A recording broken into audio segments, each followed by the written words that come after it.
Hello guys, welcome pala sa aking channel, Kiko Mekaniko.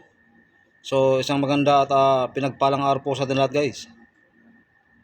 So kung bago pa po pala kayo guys sa aking channel, sana po pakisubscribe niyo yung aking channel, Kiko Mekaniko. At pakipindot niyo na rin po guys yung notification bell na all.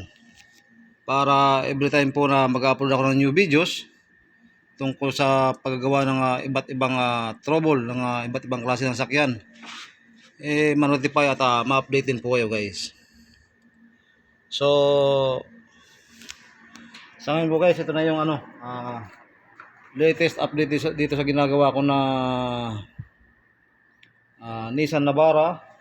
So ang makina po nito ay QR25 gasoline engine, 4 cylinder.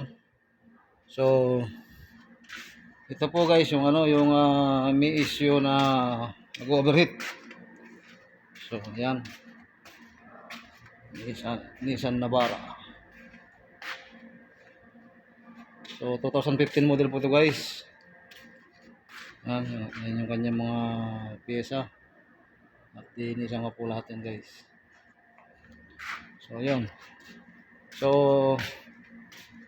update ko lang po kayo guys dito sa ginagawa ko na ito. So dati po guys, kung mapansin niyo po madumi pa dati at hindi lapat yung mga porsyon dito, saka doon sa banda na yun hindi lapat. So ang ginawa ko po yan guys para lumapat ito tsaka ito. So niliha ko po ng medyo magaspang yan guys. 100 yung kapal ng sandpaper na ginamit ko. So para pumantay ito dito. Kasi guys, lahat ng aluminum block pagka nag-overheat yung makina, karamihan po guys itong portion na ito, malapit sa chamber. Yan, yung portion na yan, bumababa po bagya yan.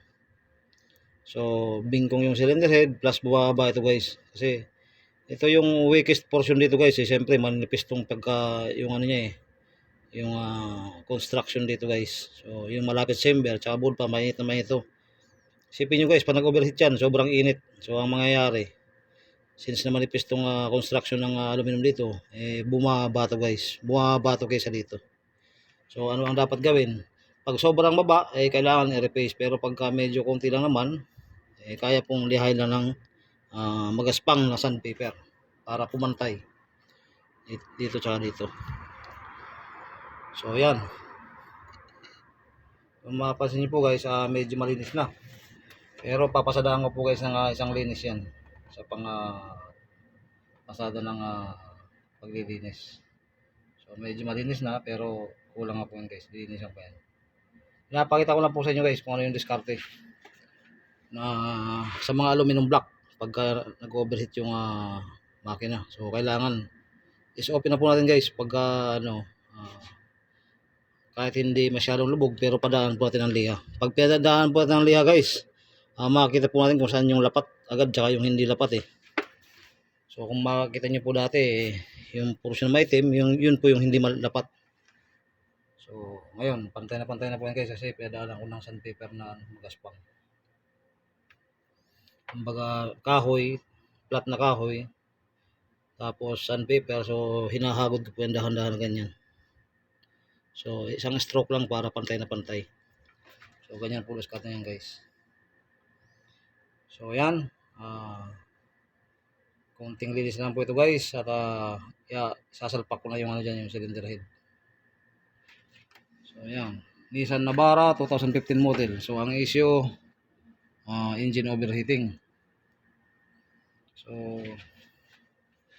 yan, kitang-kita po guys ang mga marka ng ng mga kalawang sa water jackets. Yan. So sunod guys, i-orient ko yung may-ari na ito. Sasabihin ko na kailangan ang ilagay niya na tubig, distilled water or magandang klaseng coolant or coolant additives, may coolant additives plus distilled water para hindi na po magkaroon ng build up ng corrosion sa cooling system na nagiging dahilan ng pagbara sa mga fins ng radiator. At pag nagbara dyan, sigurado hihina yung sirkulasyon ng tubig at sigurado mag-overheat yung makina or yung sakyan. So yan.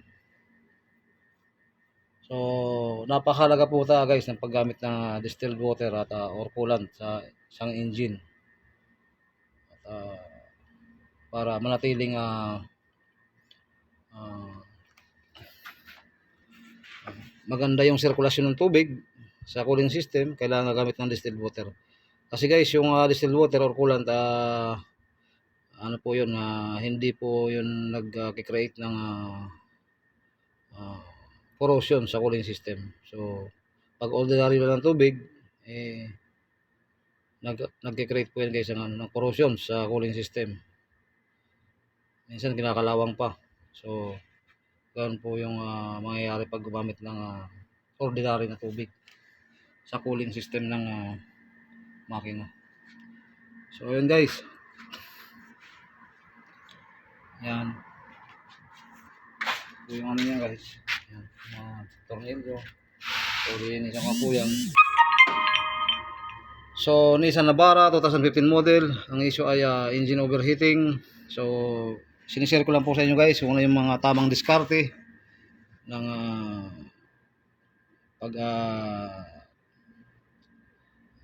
pag-aayos ng ganitong trouble. So, top overhauling ito guys. So, is open na po natin guys. Pagka nag-top overhaul tayo, kailangan tanggalin din yung oil pan at malinisan din yung portion ng ilalim.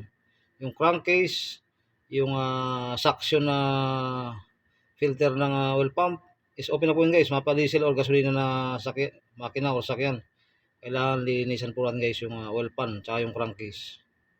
So pag hindi po kasi natin nalinisan guys yung crankcase or hindi natin tinanggal yung mga debris dito guys during na naglinis tayo, babayan dun sa ilalim. So posibleng sumingit yan sa crankcase o sa oil pan. Pagka hindi po natin nilinisan ng crankcase at oil pan, sigurado guys, pagka mandar na yung sakyan, yung mga debris o yung mga dumi na natanggal dito, na pumunta sa ilalim, ay pupunta yan sa strainer ng oil pump. At pag nagbara po yan guys, sa strainer ng oil pump, magkakaroon ng problema yung lubricating system. So, posibleng maapektuhan yung mga bearings ng crankshaft or yung ibang mga rotationary movable parts sa loob ng internal ng makina. So, dahilan po para masira ang isang makina guys. So, gawin po natin yun guys na standard operating procedure na pag nagtanggal po tayo ng cylinder head. So, automatic linis din po ng crankcase at ng oil pan. Isama na rin po yung strainer ng oil pump. Linis na rin po guys. Para maiwasan yung posibleng maging future na problema pagka hindi naglinis ng crankcase at oil pan pag nagbaklas ng cylinder head. So, yun. Sinishare ko lang po sa inyo guys para at least sa mga baguhan po guys malaman, lalo na po sa mga nagkaroon ng automotive at sa mga car owners, sa mga mekaniko po guys, alam na po yan pero at least binabanggit ko rin po ulit guys para reminders para sa mga beginners or sa mga nagkaroon ng automotive. So guys, i-update ko lang po kayo tungkol dito sa ginagawa ko na Nissan Navara 2015 model po ito guys. So, yan. Nissan Navara 2015 model. I-update ko na po dito guys pagka na-assemble ko na po ito. Para may share ko lang po sa inyo kung ano yung magiging result ng itong ginagawa ko na Nissan Navara. Ang issue ay engine overheating. So, hanggang dito lang po muna aking video guys. Maraming salamat po. God bless.